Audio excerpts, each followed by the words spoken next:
Hey guys, what's up? It's Mike. It's just Mina. It's Jen. We need some heartwarming stories, so here's one for you.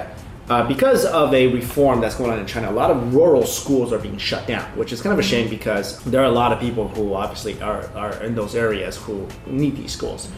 And this is a really touching story about a rural school around Chongqing. At some point, the school had like 100 students, 3 teachers, but now it's down to 2 students. But then this teacher still shows up every single day, teaches the kids, cooks for the kids, takes care of the school. This teacher goes on to say that even if there's 1 student left, he will still show up. I love it when selfless people makes the news, and it's just like every day we do this news channel, right? And most of the stuff we find is like horrible, like horribleness that's going on in the world. But then you find a touching story like this, and netizens agree because they're like, oh my god, this guy he's so dedicated, so awesome. He's 54 years old. So he's actually been teaching for like 35 years. Yeah. And he self-taught himself how to teach because where he's living, he doesn't really have anybody to teach him how to be a teacher. So he was just watching other teachers and just self-taught himself gradually. Yeah, but there are some people who are like, well, these schools shouldn't really exist because how do they guarantee the quality of this education? I mean, some education is better than none because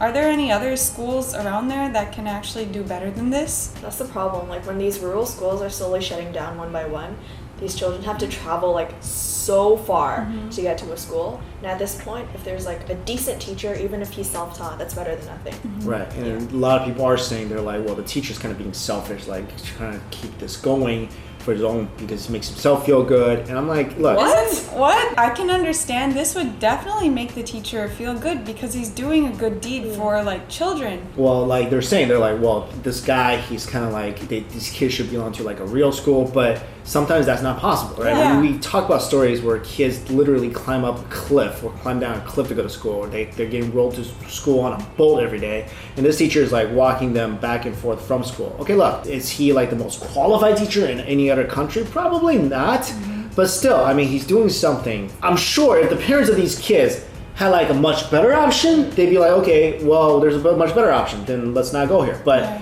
there are some people, this is what they need to have, and this is something that's like, that helps them, and you know, people should lay off that. For me, all I see is dedication. I mean, literally, he teaches them, he cooks for them, he walks them to and from school every single day. I mean, this is, what else can you ask for? Even if he's like, okay, yeah, like I said, he's not the best teacher in the world. He doesn't know the most about chemistry or physics or whatever. I mean, the dedication he's showing to these kids, that's something I feel like all teachers should have. Also, I feel like 2 students, this way he gives them more attention.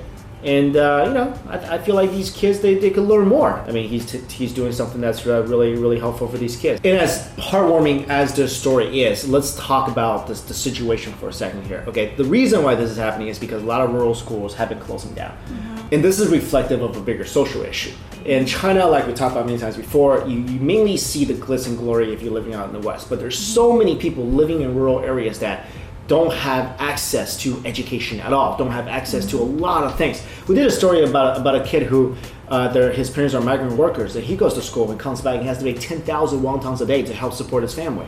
I mean, these are real situations that are happening in China. People who knock the teacher, I mean, they don't understand the situation that these kids are in. They don't understand. They're like, well, why don't they go to a better school with running water and all those others? Well, they don't have that. So this is a social issue in China because people are not taking care, the government is not taking care of the people in the rural areas, and that's why actually not less but more of these schools are needed. I mean, what, like people who live in these rural areas, they don't deserve education, they don't deserve to go to school. I mean, they have to actually better their lives before they can have access to like a better school. Like what does that say about China? Great, really heartwarming, but also like it's sad that this is actually the situation. It's sad that, you know, more and more schools in rural areas are being torn down because of the so-called reform. So bittersweet story, I feel. But anyway, happy Chinese New Year. Happy Year of the Rooster. Hope you guys have a great one.